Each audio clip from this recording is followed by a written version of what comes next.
DramaCityProductions.com.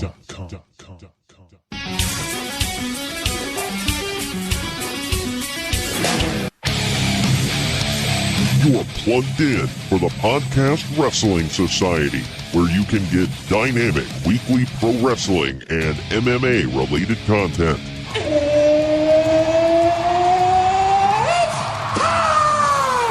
Give us a follow on Facebook, Twitter, and Instagram at P.W.S Society so that you can stay in the know. Space is the place, and the sky's the limit. And if you like what you hear, give us a 5-star review and hit that subscribe button.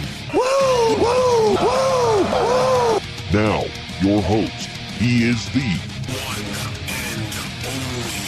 and only Troy Adams. Hello and welcome to yet another Watch-Along Wrestling Wednesday here on the Podcast Wrestling Society.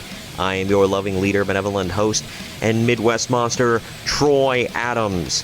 And I am coming to you solo again today, although Greg will be on the podcast, but the same way he was last week. I am your Watch Master General today. We are going to be doing yet another WWE Network Watch-Along episode. Schedules have been crazy as of late. Greg has been very busy, and recently we have been recording on Mondays. But this Monday we were unable to record. I am going to Raw with Kyle, so I will have some live pics and feedback for you guys on social media. Follow us Twitter, Facebook, Instagram. It's at PodWres Society. PODWRES Society. Also, while we're sitting here plugging things and talking about different things, if you go to DramaCityProductions.com/PWS, you can click on merch or more merch. It'll take you to our 2 merch stores. You can get some cool PWS merch. And, you know, whatever you want, whether it's clothing or accessories or mugs or whatever, we got it there if you go to DramaCityProductions.com/PWS. Also, we got the archives on there. Tons of great stuff there if you want to hear just a solid show on one subject or multiple subjects. We got it all. We are growing by leaps and bounds every single day. Also, speaking of growing, I want to give a shout out to Delvin Cox for having me on his podcast last week. Go on iTunes or wherever you listen to podcasts and check out the Delvin Cox Experience. I was on there. It was a great show. I might be a little biased, but I thought it was a great podcast. I listened back to it. It was fun. I hope to have another experience on the Delvin Cox Experience here sometime soon. It was a good time. I appreciate him having me on. Go check it out. He's got different guests every single week. It's always something new, something different. He's very knowledgeable in whatever he's talking about. Good stuff, good guy. So yeah, now that I'm done giving shout-outs, today, as I mentioned earlier, is a watch-along Wrestling Wednesday, as we talked about just a few minutes ago. But it's not going to be necessarily themed. Like last week was 3 Halloween Havoc matches, one right after the other. Sure, that last one wasn't technically a wrestling match, but it still fit, and it was goofy. Today, we do have 3 matches. 2 of them are from WrestleManias. One of them is another Halloween Havoc match. I figured I'd throw that in there because it was funny, and it fits with just the goofiness of things going on in this podcast. We are going to be watching from WrestleMania 9. It's Undertaker versus the Giant Gonzalez. If none of you have seen that match yet, you're in for a treat, especially with the commentary that Greg and I are going to be doing for you guys here.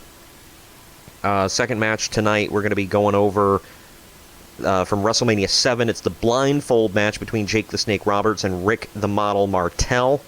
And the third and final match that we're going to be covering tonight, it is the Coal Miner's Glove match from Halloween Havoc 1992. That all three of these matches will live in some form in WrestleCrap history. I will say this. Out of all three of these matches, the blindfold match was not terrible. Was it action-packed? No. Was it done well? Absolutely. I love both of the guys in that match. And I love Jake the Snake and Sting, but Coal Miner's Glove, man. That match was freaking brutal. But we're going to get to that at the end of the podcast. Before we slip into our first match here, I also want to tell you about WrestlingWithWrestling.com. They have podcasts, they have interviews, they have videos, they have great stuff. If you enjoy podcasts, if you like interviews with stars, there's the Triple Threat podcast with Shane Douglas is on WrestlingWithWrestling.com. You've got Loverboy Matt Riviera's podcast on there. You've got the Andre Corbeil Show. You've got 205 Jive with friend of the show Jacob Grandi. Some great stuff, and that's only scratching the surface. There's a German-speaking wrestling podcast on there. I assume it's good. It's been going on for a while. I haven't listened because I don't speak German. My wife's German, but neither one of us speak German. But that's beside the point. Good stuff. There's also the latest breaking news from the wrestling world on there. Not just WWE, but everywhere, even the indies. Whether it's here in America or in another country, across the pond, whatever, it's there. They've got show rundowns from the big boys and the smaller shows. Tons of stuff to keep up with every single day, every single week. It's being updated. WrestlingWithWrestling.com, covering all four corners of the ring. But I've talked enough. If you guys want to enjoy some funny, entertaining watch-along content here on the podcast, we're going to get into that right now. It's The Undertaker versus Giant Gonzalez. We're going to get in our Wayback Machine, go all the way back to WrestleMania 9, where everybody was wearing togas. One of my favorite wrestlers versus The Undertaker. No, I'm just kidding. I'm just, not to speak He's ill. not kidding, folks. What? Not to speak ill of the dead, but it is The Undertaker versus Giant Gonzalez. Yeah, from WrestleMania 9. Woo! You can find this on the WWE Network. You can watch along with us. It's gonna be fun. It's gonna be good. But this one here, you can watch along with us. We are starting at 2 hours and 8 minutes exactly. So you want to queue up your WWE Network. I will give you time here if you need to pause the podcast. Do so. But like I said, we are at 2 hours, 8 minutes exactly. I will do the countdown. Greg and I will hit play at the appropriate time, and you hit play with us. You can watch along as Greg and I laugh at this. Just Who's going to laugh at this? I mean, come on. I know, right? It's Giant Gonzalez. I'm laughing without even, before the match even starts. I'm laughing at the picture that's paused my TV. Yeah. Paul Bearer's about to step out of the ring. Gonzalez is warming up over in the corner. Oh, my gosh. And that referee looks like he literally is made of glass. Well, let's start it, and then we'll talk about the rest. Oh, yeah. Well, if everybody has their network queued up on whatever machine you happen to be using, Greg is using the devilish PlayStation 4. I'm going to hell. Yeah, Sony is the devil. You got to use an Xbox, bro. Got to get with the times, bro. Anyway, but yeah, he's using the PlayStation. I'm using Internet Explorer because for some reason the network doesn't like to work on Chrome. So yeah. But anyway, so. Let's do a countdown here, Greg. You ready? Go. All right. Let's count down. 3, 2, 1, play. Oh, man, that epic pose. The referee, by the way, I believe that's Bill Alfonso. Fonzie. Oh, man. Yeah. Holy crap. I mean, That's Fonzie, Daddy. where's his whistle? Where's my whistle? Yeah. Oh, wow. Look at I like the security is wearing like Caesar's Palace t-shirts, by the way. Yeah, that was a nice touch. They almost look like fans. Uh-oh, the dreaded no-sell. Right off the bat, we got to acknowledge Giant Gonzalez's epic mullet, by the way. I mean, we can't not mention that. Hey, man, if you're going to have a mullet, well... You better be 8 feet tall. Yeah, right? So that nobody can talk crap. Taker's firing also, up on let's give him. some credit to the greatest announcer in history. He's really into this match. Yeah, well, keep in mind, this was Jim Ross's first match, or not first match, but first show in the WWF after coming over from WCW. This. Whoa, did you see a fight going on in the crowd? Look. No. Right over a Giant's shoulder, there's like a dude in a suit. Look at him. Like the first tier. Yeah, him and some fans were shoving him, whatever. I thought he knew this match was going to suck. Yeah. What's up with all the white baseball caps, by the way? Like, I think those were given out to everybody. Weird. Is it weird that I'm looking at the crowd more than I am this match right now, by the way? No. I mean, it would be if we were watching this live and you never seen it before, but yeah. Given that we know how this plays out, yeah. Well, actually, fun fact, I've never seen this match in full length. So this is the first for me. A treat. Yeah, right. I just love the epic selling by Giant Gonzalez. He's huge, by the way. My God. Oh yeah. The rope comes up to his freaking waist. I know. That's just crazy. Well, he was a basketball player. God, yeah. I would love to have him. Right? It's like Yao Ming style, but bigger. Like, I can't believe he's wrestling naked. What the hell? Yeah, I was going to say, whose brilliant idea was that bodysuit, by the way? You know what? We should make him look like he's wrestling naked. Hey! And put a patch of fur right there. Right. I like how we were talking about Ramon, like when you brought up Naked Midian, or he did, I guess, and he was like, you ever think like maybe Vince McMahon shopped that gimmick around a while before he landed on Dennis Knight? Naked Gonzalez. Oh my God. That he basically is. Look at him. He should be wearing a fanny pack right now. Why? Show it all, baby. Let it hang. Because he might like legit hurt the Undertaker if he hits him with it. That's true. When you look at the size of his shoes. Yeah, I mean, I'm assuming. I don't know for sure, but look at that butt crack. Like, look. It's a safe assumption. They legit put a butt crack on the suit. They just went. They went all out with it.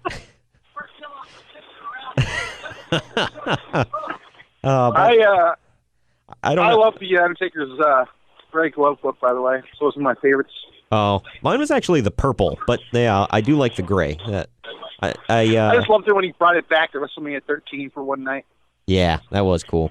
Well, it's weird because at first, when he first debuted, he was wearing the gray spats and black gloves, and then he switched them to gray to match the spats, I guess. I don't think the black gloves hung around for very long, but I actually have a figure of him in the gray spats with the black gloves. Probably a rare one. My favorite look of his of all time, besides the purple, is his the look he had for the majority of the Attitude Era with kind of the one, if you're thinking like most of '98. Yeah, that was a great one. I always loved that, the fingerless gloves. Wow, that was ugly. Yeah, he like moved half a foot to the side. Yeah, he like barely touched him. And is it just me, or do those rope? What was he doing there? It looked like he was trying to chop his back. And that was an ugly ass back chop. Somewhere Ric Flair's crying. I mean, that's there's the epic pose again. Yeah, the Zeus pose. And by the way, I said somewhere Ric Flair is crying. Damn. That's a safe assumption that Flair's crying. It's not, not because of those chops, just because of who he is. He literally just left WWE too, like 2 months before this. Oh, lucky him. Even the flippin' cameramen had to wear those stupid-ass togas. Yep. By the way, is it just me or do the ropes look super loose? They look a lot flimsy, but you're dealing with 200-300-pound guys here, so who knows? Yeah, but when Taker flopped through them, it looked like they were about ready to snap. They were so loose. Can't hate on that headbutt. That wasn't bad. Well, clearly they weren't trying in this WrestleMania. Oh, he sat up. It's about to get real. See the one Hulkamaniac kid in the crowd right now? Just one. He's gonna go ape crap later. Yeah. He's like, I don't even know if he's gonna be here tonight. That was a bad punch. A rare bad punch by the Taker. I mean, in his defense, he's probably trying to not haul off on Gonzalez here. He slapped his chin. What the hell's he doing? I don't know. Punched him right in his fake abs. You better back off, Fonzie. Uh-oh. Harvey Whippleman. Harvey Whippleman. Oh, and then he headbutts Paul Bearer. What? Down goes Bear. You son of a... Wow. How dare you? Oh, he's got ether. He's got ether. We can smell it from here. Fonzie's like... Fonzie, why haven't you called for the bell? He's clearly got a rag in his face. Maybe he's just his hand. I don't know. He's clearly got a rag in his face, like, giving him the claw. And now he's counting it. Like, if you don't release that illegal object from his face, I'm gonna disqualify you. Like, that should have just been automatic. I love how, like, an 8-foot guy, well, allegedly 8 feet, has to use ether to put down another man. Well, I mean, I will say that is very, I mean, it makes The Undertaker look, stronger, but at the same time, like, yeah. So just remember that, folks. They never show that on the highlight reel. The Undertaker won his WrestleMania 9 match via disqualification from Giant Gonzalez using ether. No, the highlight reel is what we're going to see here in a minute. He comes back out, like rolling his eyes, coming after Giant Gonzalez. Yeah. That's what they show on the highlight reel. Dude, like, flipping everybody wore, except for the referees, wore those stupid-ass togas. Well, yeah, but look at that guy. They wouldn't have those epic bow ties, so... Yeah. What is that, like the ring doctor? Or the ring producer or whatever? And how did that guy get out of wearing the bow tie? I don't know who that guy is, but I used to always see him when I was a kid. He always ran out and broke up fights, so he's an agent or something. The guy in the toga? Yeah. You know who he looks like? I remember when I was a kid, he ran out and stopped every fight ever. You know who he looks like is Jeff, or not Jeff Bridges. I can't think of his name. From Dumb and Dumber.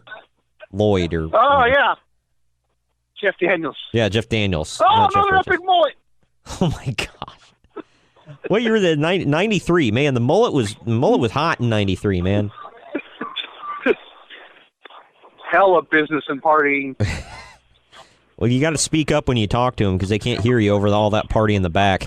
Oh, man. Not Fonzie, Daddy! Fonzie's going to get it! Fonzie's going to eat crap! Oh, God! Worst choke slam in history! Man. That was worse scene with Scott Hall. Like, legit, he's about, 7'3", probably, realistically. Why is his choke slam so flippin' ugly? Because he goes down to his knee before he lifts him up. Wow. Still better than Scott Hall's. Remember his? It was like a choke slam / rock bottom. Oh, gosh, yeah. Kind of thing. I don't know what the hell that was.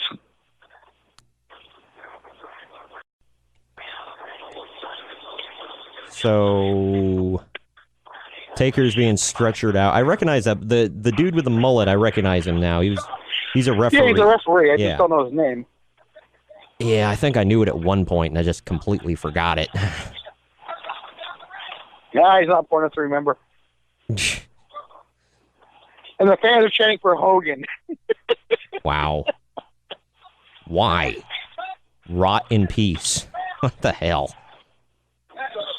See, there's the highlight reel shot. He's coming back out.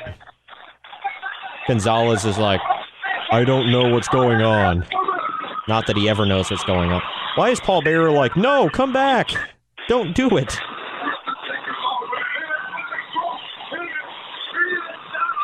He is not human. Well, of course not. Just look at. Oh, kicked him in the junk.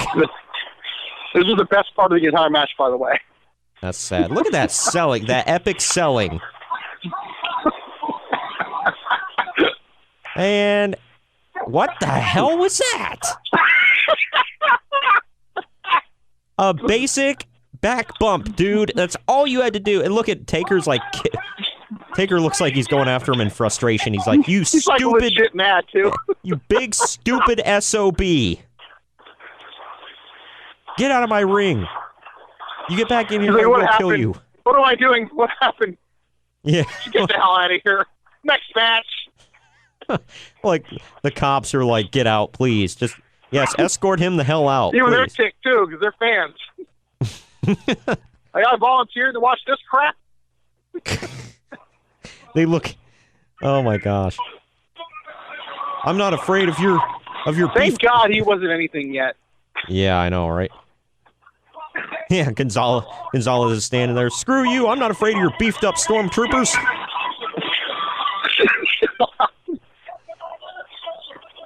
And there's the famous Taker pose in the center of the ring. But they missed. Kevin Dunn. By the way, somebody recut. Creepy seeing without all those tattoos. Like, who the hell is that guy? Yeah, I know, it's weird. When he showed up with all those tattoos, Bruce Pritchard said he told him, he was like, you might be making a huge mistake. He's like, what if this doesn't work out for you?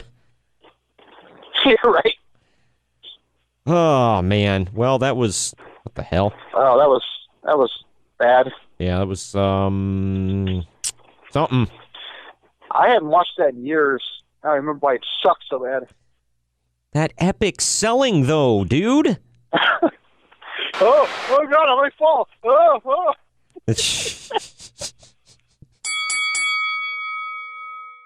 Well, I hope you guys enjoyed that first watch along, got your kicks in, got some yucks in, but right now we're going to take a quick break.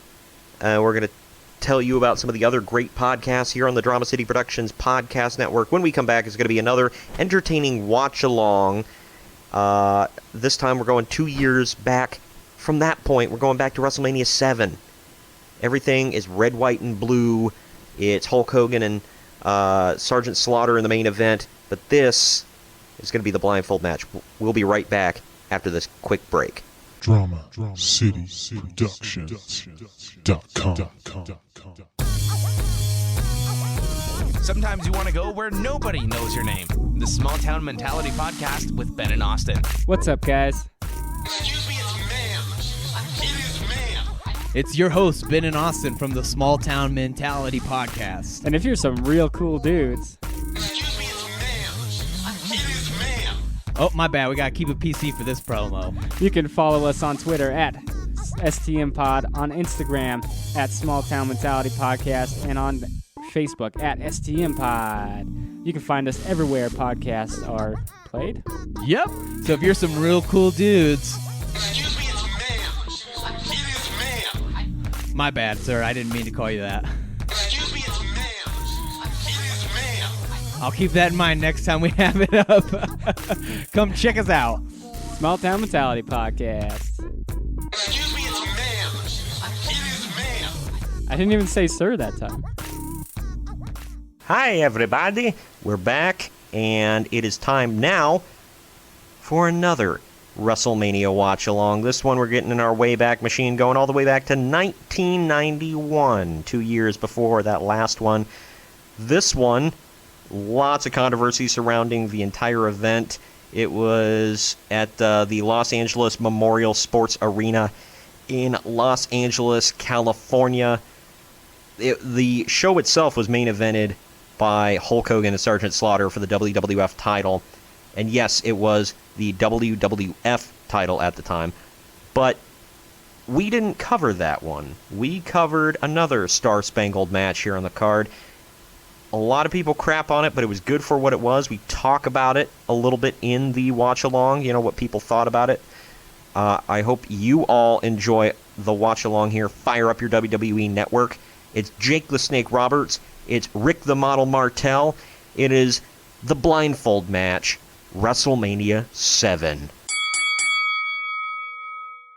This is, this is a match that you suggested, Greg. Thanks a lot. Now, when yeah, no problem, man. I try. On paper, like I said, this match looks like maybe not so bad, but then you hear the stipulation, you're like, maybe bad. It's Jake the Snake Roberts versus the model, Rick Martel, in a blindfold match from WrestleMania 7. Woo! This was the match that Bruce Pritchard apparently defended. It wasn't so bad. It's a lot of unfair heat. Well, Bruce Pritchard did say in his most recent podcast, he said Rick Martel was one of the best wrestlers in the world. I mean, can you agree with that or no? I don't know much. Oh yeah, you watched him wrestle, yeah. It was amazing. I never really watched much of Rick Martel's stuff. He was kind of before my time as a wrestling fan, so. I don't think I appreciate him as a kid because he was always a heel. Yeah. Not as not part of the Can-Am Express, wasn't he a face? Yeah, I actually have no real memories of that part. Wasn't it him and Tom Zank? Yeah. The Z-Man. That's the second reference we got to them in the past couple of podcasts. He's the guy, man. Flippin' Tony Schiavone has a weird obsession with him, on a physical level, but that's beside the point. Well, ladies and gentlemen, if you want to watch along with us, cue up your WWE Network. It is WrestleMania 7 at 59 minutes exactly. So cue it up and get ready for the majesty of Jake the Snake Roberts versus the model Rick Martel. And remind us, Greg, the blindfold, was this because Martel blinded Jake with arrogance? Yeah, oddly enough, on the Brother Love show. Yeah. There was it was a interview with Jake, and then Martel came out, and he was spraying arrogance on Damien, and Wow. Jake shoot him off, and he did it again, and then they got into a scuffle, and then he sprayed in his eye, and they did a whole thing where Jake was blind in one eye, and they put a contact in there, so it was nothing but pure white eye. Pritchard actually says that was all Jake's idea to go with the contacts because he was really committed to everything he did. So he said that was him going a step further with it, which is a nice touch. I would imagine back then it meant more. Now people, it's hokey. Yeah. But probably when I saw it when I was a kid, it was just traumatizing. Oh my God, his eye. Wow. Yeah. Wow. Well, hey, that feud got started on the Brother Love show. Wasn't it Hogan and Earthquake? Their feud got going on Yep. got going on the Brother Love show. And the breakup of the Twin Towers / start of the Boss Man P.W.S. feud on there too. Oh yeah. Yeah. So a lot of big things happened on the Brother Love show back in the day, man, which is weird to think about, but it's true. So, you know what? He loves you. Well, let's get going with this. 59 minutes exactly. WrestleMania 7 on the WWE Network. Jake the Snake Roberts, model Rick Martel blindfold match. Are you ready, Greg? I'm as ready as I can be. All right. Let's give it a countdown. 3, 2, 1, play. All right, we got a mullet start already too, by the way. Well, if you count Jake's, Jake's is covered up by the blindfold, but yeah, so you got 2. Is that Kyoto? That's Kyoto, isn't it? I don't know. Maybe. I think that was Kyoto. the Iron Referee. Yep. Then not to not sound super weird about it, but seriously, like, look at freaking Martel, man. He looks like he's chiseled out of stone. Oh yeah, that was always one of his biggest assets. No pun. Yeah. Yeah, he's like chiseled out of stone, tanned up to the gills. Then you look over at It's Jake. funny though because he didn't want to do the model gimmick because he felt weird about it. And that was what he's most remembered for. I know. Man, it just... I mean, I don't get it. I mean, did he feel weird because he didn't think he was adequate, good-looking enough? Like, adequate? I don't know. I don't know. He pulled it works. off. Yeah, he pulled it off real well. I love those red suits that you see security wearing, by the way. Or the red blazer. Oh, yeah. I would say, I mean, obviously you can compare. You can say, well, look at Rick Martel and then look at Jake. But seriously, like, that was actually, like, one of Jake's better physiques is at this time. Yeah, I don't think he was hardcore into drugs, just more the booze and the weed. Yeah, well, he... Which, in hindsight, when compared, is not that bad. Yeah, I know. Well, because before this, he was like some skinny, redneck-looking dude, and then after this, he was getting fat. So while he's slightly doughy here, you can tell that he's actually seen the inside of a gym once or twice. Yeah, I thought this was brilliant, like using the crowd to find Martel.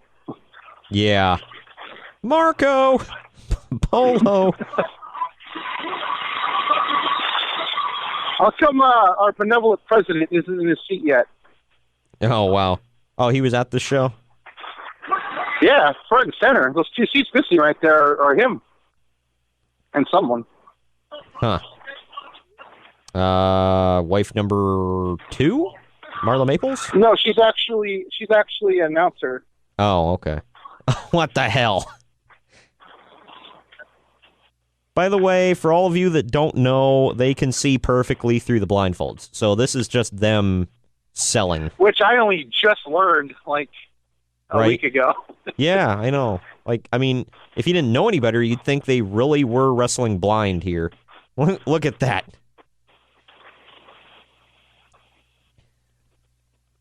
I don't know, like, I don't know if this is a popular opinion or not, but, like, this wasn't, this didn't go, this didn't go down in history as, like, one of them WrestleManias that was like, oh, man, do you remember that? But, it had some good stuff on it. All in all, I love the look of this show. The look, bro. Wow. I did too. The first wrestling move of the match. And he Ric Flaired it. But yeah, just think if this took place in the Coliseum in front of 100,000 people. Oh, jeez.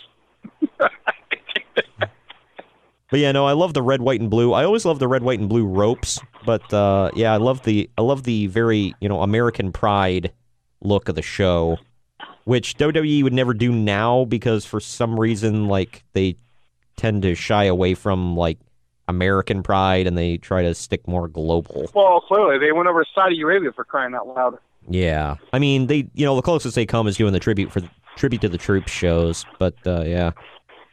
Can't do Great American Bash anymore. Might offend someone. Yeah. Oh, we need to think more globally, not nationally. Yeah, get that ref. Oh man, he's about to get it all right. He's about there you go. Fix the bow tie. You got to keep that thing nice and neat. Man, he almost went Heidenreich on Michael Cole with him there. Holy crap! What the hell? Although it was front to front. That. Well, yeah. That's a weird thing to notice, but Martel had really long laces on his boots. Or are those laces? Or they're not lace. Or they're not like... Are those tassels? In the holes of the boots, or... Yeah. I don't think so. And he's got like super long flipping laces. Usually they tuck them in. I've never seen that before. The match has been like 10 minutes of looking for each around. other. Yeah, just looking for each other. Mother of God. Hit a damn DDT and get it over with. The thing is though, the crowd is like, listen to them, they're heavily into this, man. They're not dead at all. Yeah. They're like digging it. Well, I will say this. That's what I miss about the old days. It was very simplistic. That's Yeah. Well, I miss that. And you I didn't miss that. get 500 stupid chants during the match because everybody wants to get their crap in. Like they cheered, they booed. Every once in a while, they'd chant for a wrestler. They didn't whatever happened to those days. You never chanted for a move or a promotion. You chanted for the wrestler you liked, and that was it. And by the way, that wrestler happened to be in the ring. It wasn't somebody who left the territory. And went to go get his ass kicked legitimately, but yeah. Uh-oh. And he touches Damien. Uh-oh. He touched his snake, and that's not an innuendo. Wow. Oh, man. We almost got a move there, man. We almost got a wrestling move. Right. So far, we've been in this...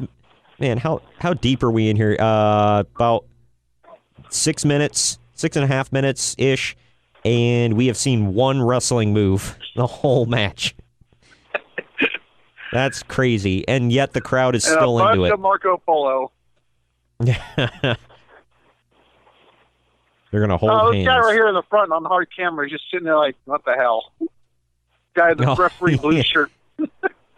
I'm looking. He's like, what am I watching? I like the dude right between them. Look right now, like right below him in the front row. He's just sitting there with his hand, like looking at him like he looks confused. Holy crap, another move! Took a bump. We see a bump. Well, and there's that French fan right there, white tank top. He's at every single event ever. Really? He's like leaning. Everyone ever. He's like leaning over the rail, screaming at him. He's like, "Get up, man!" He looks like Urkel. I don't know his name. They call him the French guy. That's like legit what everyone calls him. Oh, he's white. I didn't. From behind, he looked like a light-skinned black guy. It's weird to say, but what the hell?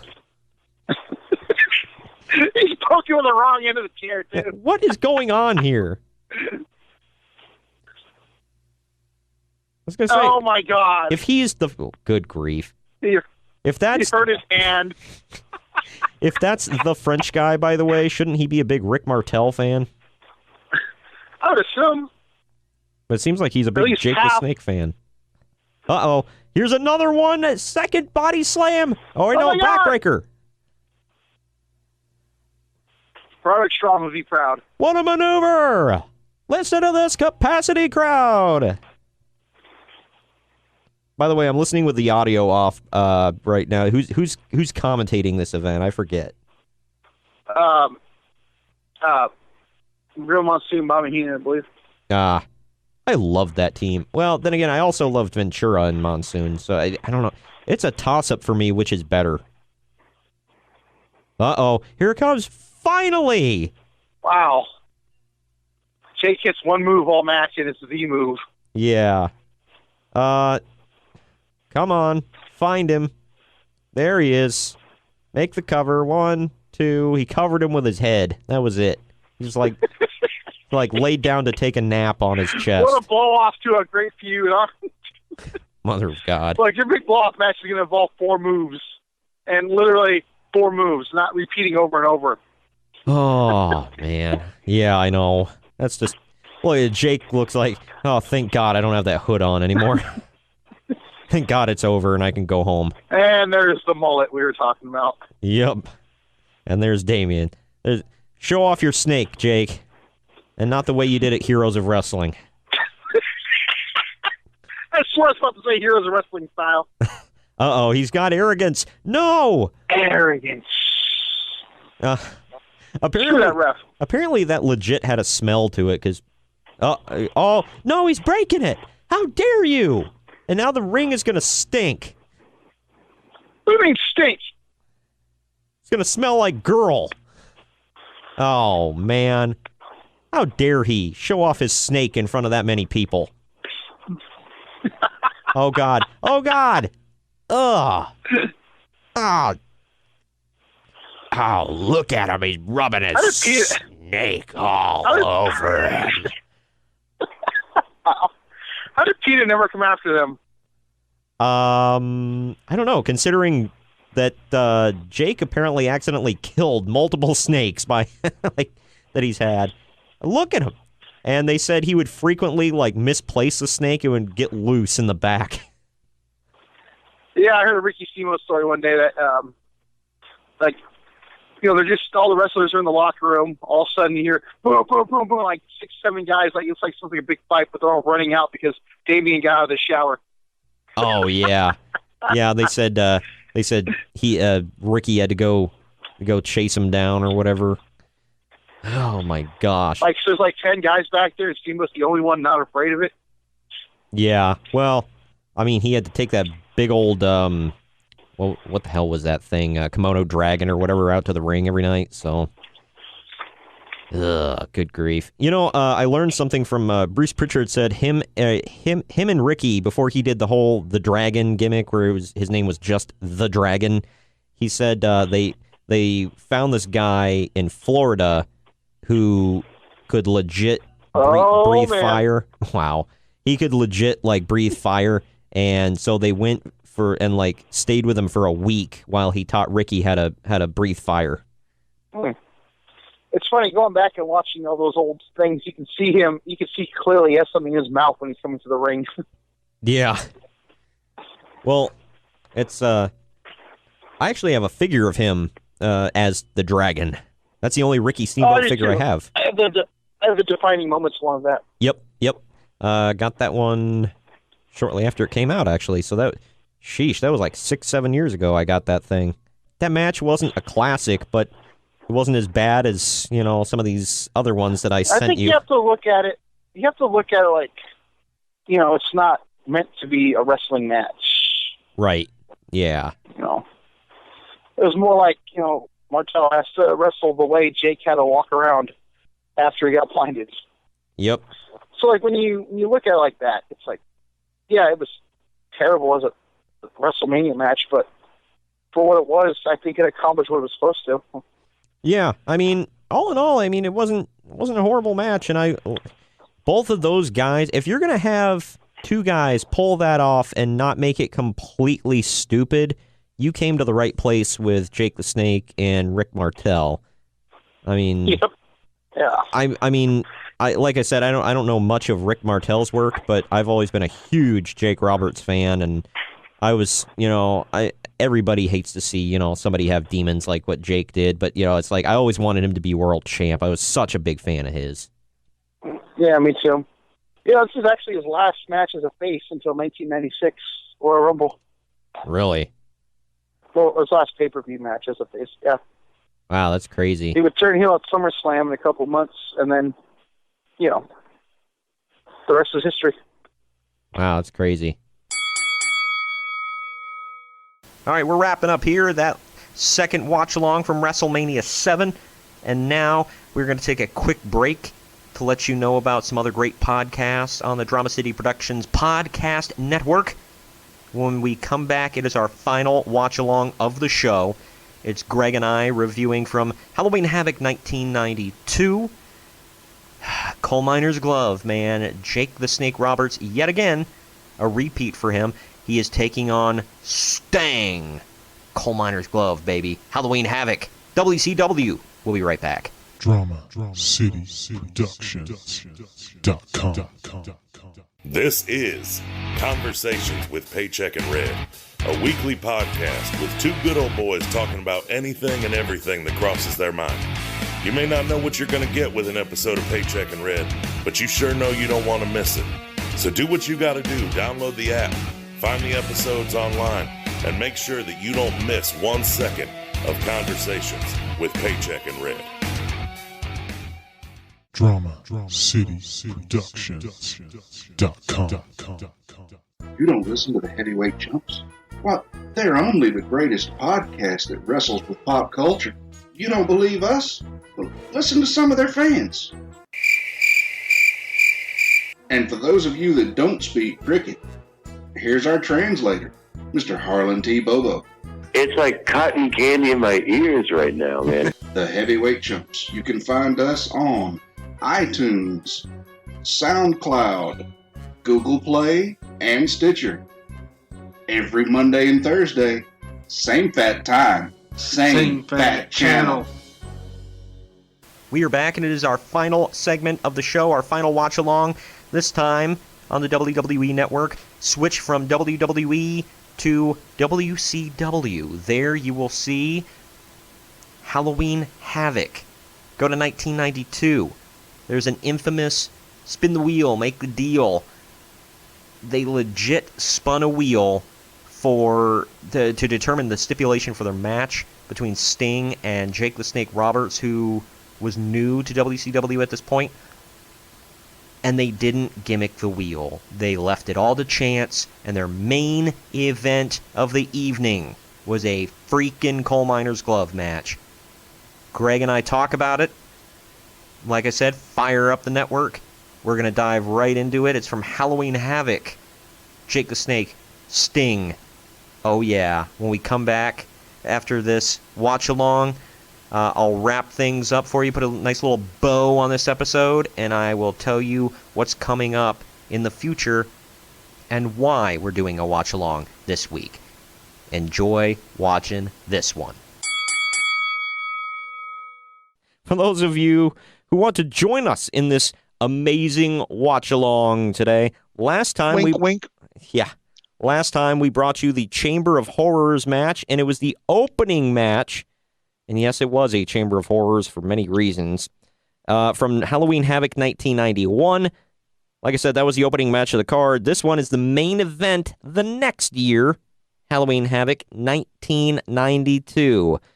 Is it weird that both of these involve Sting? It is weird, considering he's like one of their very best wrestlers in history. But yeah. Yeah, he's the franchise.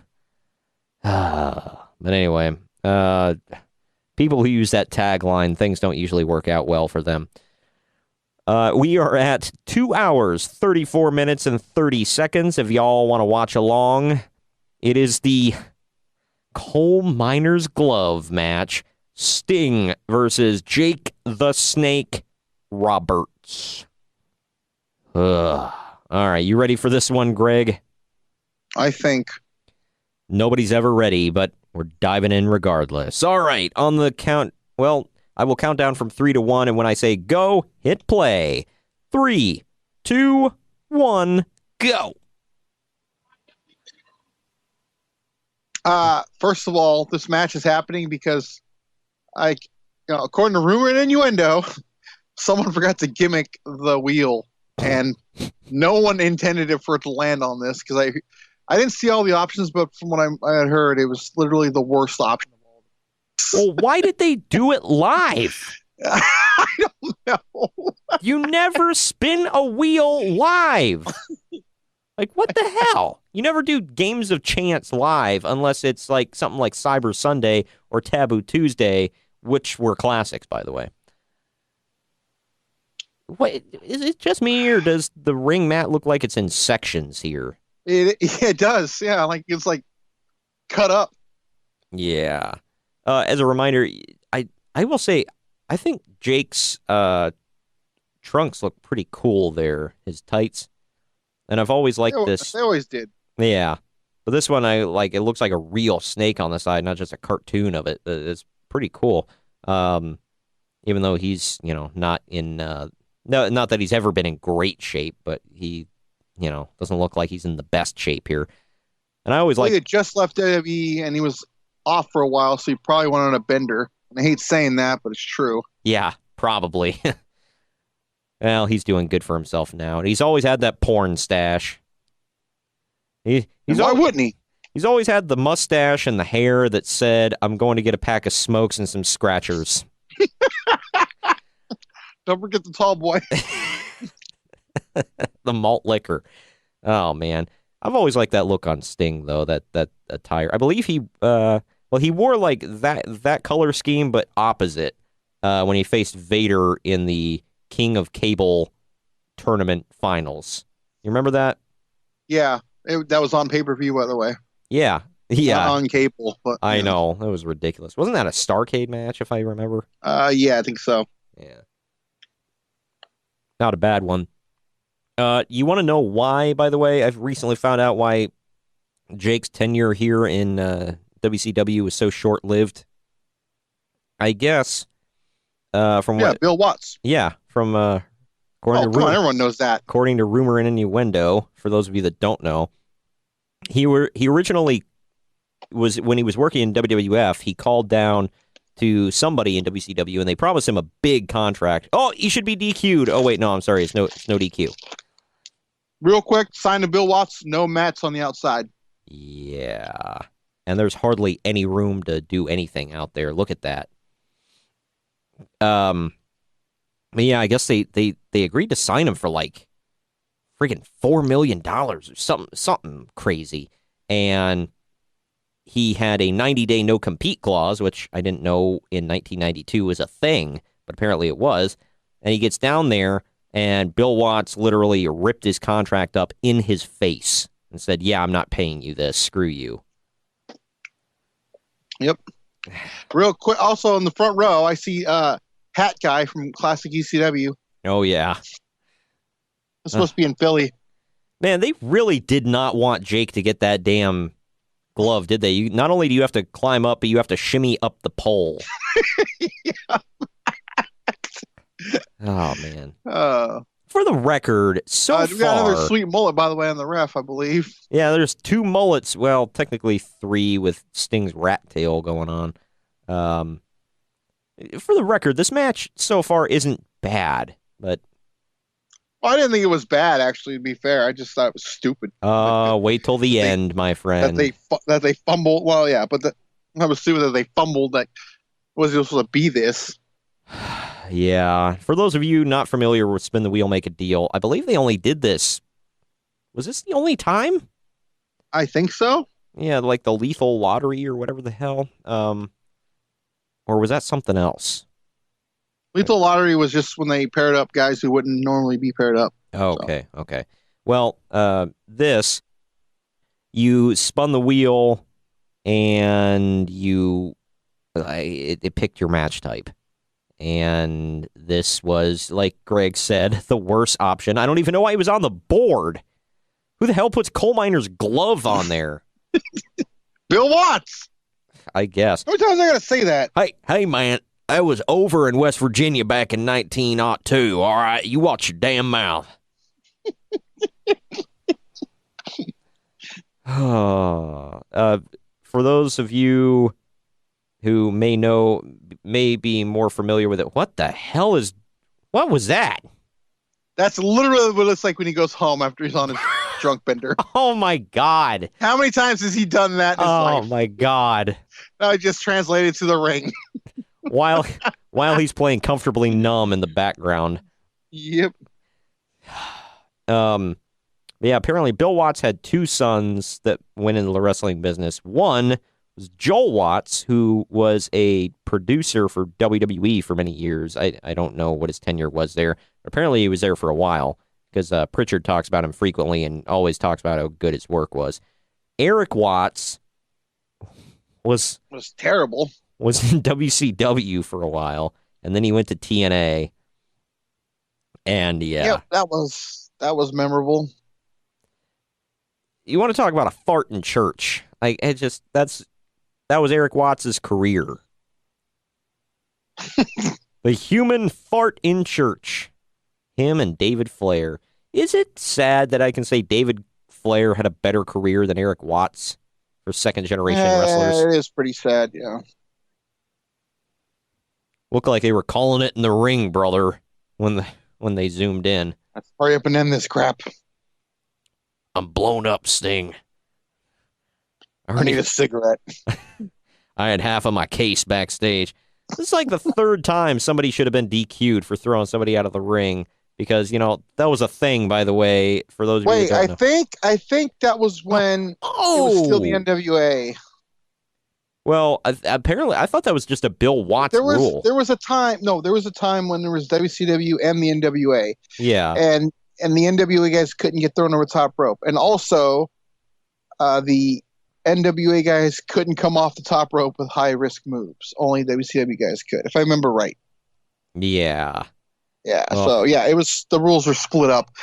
Bill Watts actually compared it to the American League and the National League. He's like, the National League has the pitchers hit and the American League has the DH. Yeah.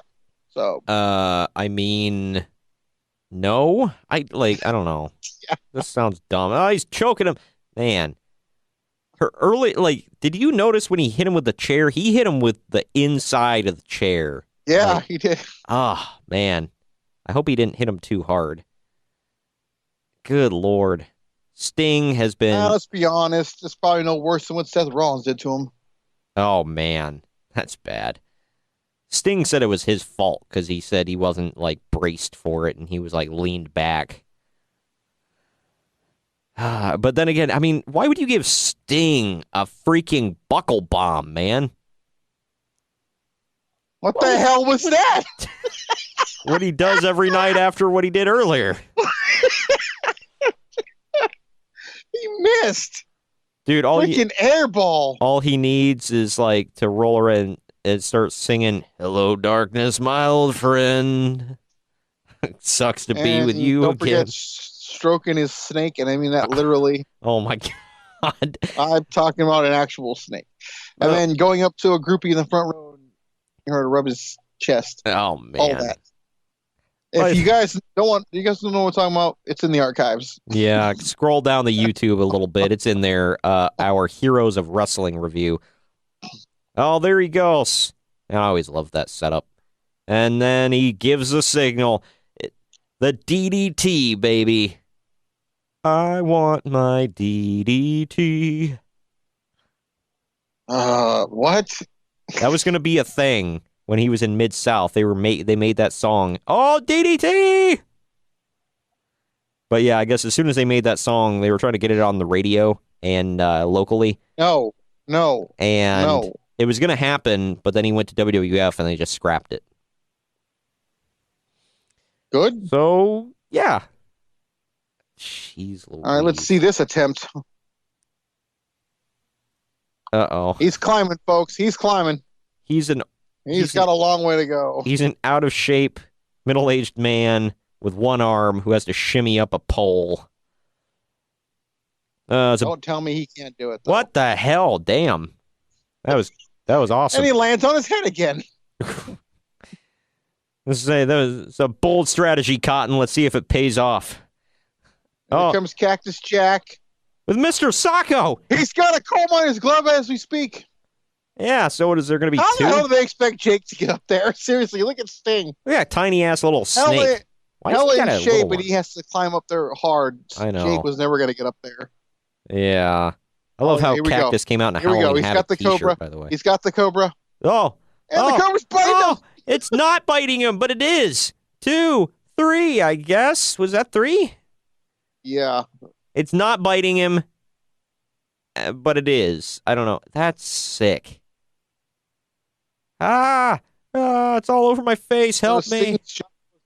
There, grab the glove, hit him in the liver. Well, I guess it is Jake the Snake, so it's probably a good shot. I'm going to hell. Oh my God. I'm going to hell.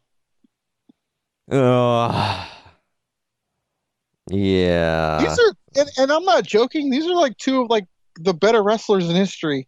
Yeah. Oh, I guess it is biting. Oh, that's sick.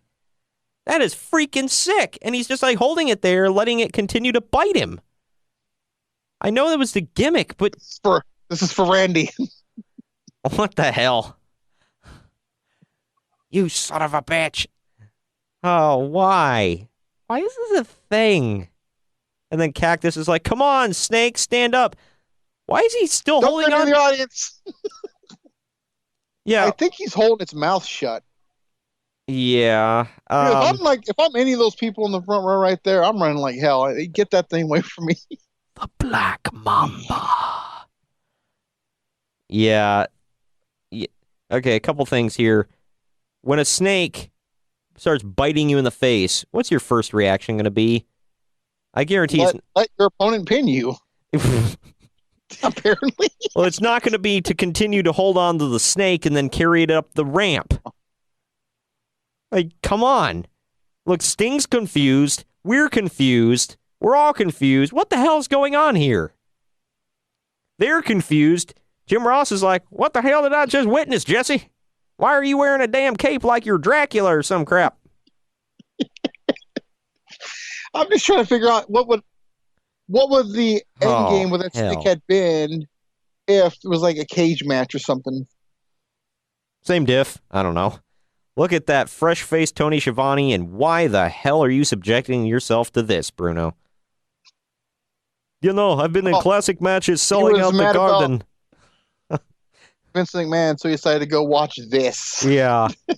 So you torture yourself. Cool.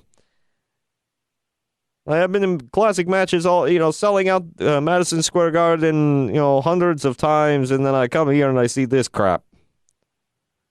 Well, let me tell you something, Ross. This was the worst crap I've ever seen, and I've seen a lot of crap. I'm from Minnesota. I'm sorry. Hey, any listeners from Minnesota. The crap with the Vikings hasn't happened yet, okay? They're a few years away from that. Yeah, before they go to the Super Bowl 4 times and blow it. Oh, that's the Bills, fool. No, they've went 4 times, just not all together. People don't remember that. They've been 4 times. Lost all 4. Why did they all their microphones look like freaking ice cream cones? Hey, Napa, California, hi. Shout out. Oh, my God. Shout out to the entire city. Hi, Napa. I'm here. Wasting my life, I guess. And let's set off the pyro because it deserves it. Virgil Runnels. There you go. Oh, my gosh. There's Craig Leathers. I recognize that name. Man, that was... Neil Pruitt. That was tough. Yeah, in more ways than one. It's like, what the hell? That was the ending of this pay-per-view. That was the main event. A show that... Yeah, not the world title match. That was actually really good between Lex Luger and Ron Simmons. But yeah, not that. No, that was 91. You're thinking of that did close the show, actually. I watched that one. Yeah. No, this year before that it was the Barbarian versus Ron Simmons, which just sounds like a barn burner. And before that, what the hell is a Barbarian main eventing a pay-per-view? I don't know. And then we've got Rick Rude versus Masahiro Chono for that was really good reasons. Oh, really? And before that, we got Steve Williams, Steve Austin versus Dusty Rhodes and Barry Windham. I don't remember that match. Okie dokie. And then Nikita Koloff versus Big Van Vader in a no DQ match. That's got to be better than what closed the damn show. Brian Pillman versus Ricky Steamboat. That was real good. I can imagine. That's just like not two that I would imagine seeing together. Oh, well, man. Pillman was in full heel mode in that one. Full heel. He's a heel. Mother effer. Oh, man. Bengals are going to the Super Bowl, mother effer. Oh, bite me on that one. Not even jokingly. Well, that was our last watch-along for the podcast. I hope you guys enjoyed this. I know we've done 2 watch-along episodes in a row here for episodes 41 and 42. I really apologize because we plugged a Big Show episode last week and then the NWO and WWE this week, and it didn't happen. Our schedules didn't match up for recording times. It really sucks. We've been under the gun with a lot of things going on in our lives, so we just didn't have any time to record. But we had some YouTube exclusive content that has never before been heard on this podcast. We thought you would get a kick out of it, so why not? And we may do some of these in the future. If you guys like these, we'll definitely put some out there. We'll have some suggestions. There are some good ones that we really wanted to get to and talk about. But yeah, we'll do all of that in the future with watch-alongs. Knock on wood, we should be able to record next week, and everything we've promised so far will be bumped back a week to next week. So we were going to do the NWO this week and then save Big Show for the week after that. But like I said, obviously, as you can tell, that didn't happen because of recording schedules and whatnot. So next week, we will give you the big show, a career retrospective. It's going to be hilarious. We're going to bring up things that you probably forgot. Greg and I forgot a lot of this stuff until we started digging in and really doing our research. We're going to talk about what we remember, what we forgot, what we wish we could forget. It's the career of the Big Show, man. Paul White, the Giant, the Knucklehead, the man who throws a WMD. He's got fists like a freaking toaster, man. It's it's going to be a very fun and entertaining episode. We recorded it once last week. The reason why we did the watch along last week is because we recorded the entire episode, I thought, and I look at my computer, it didn't record a damn thing. So it messed up. That was my bad. I'm trying to get used to the new recording situation here. It's not fun, but it is what it is. So we're gonna bring you that Big Show episode next week, and then the week after that will be the NWO in WWE. As you can tell from the last couple of subjects we've covered, it's going to be a lot of Big Show stuff. The Big Show didn't play a huge part, no pun intended, in the invasion, but we covered some stuff he did in 1995. If you go back and listen to the archives, we covered, that's his first year in the business in WCW. You can go check that out. In the invasion, he played a bit of a role there, so go back and check that one out. They're nice companion pieces. And then he was involved in the NWO in WWE. So, you can check out, if you really care, it's all companion pieces, man. We will tease the next week's episode next week when we talk about Big Show. But you guys voted for the NWO in WWE. We will be covering all of that. That was about, 6 months of stuff for the WWE's version of the New World Order. We're going to cover it all. I hope you enjoy it. You all voted for it.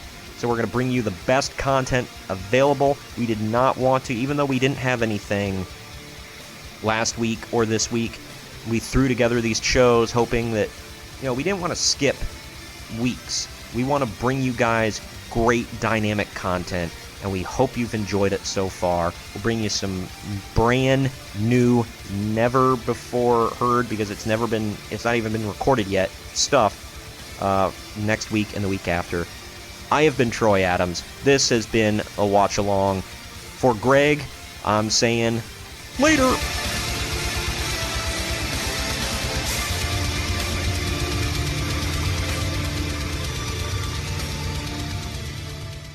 This has been a Drama City production.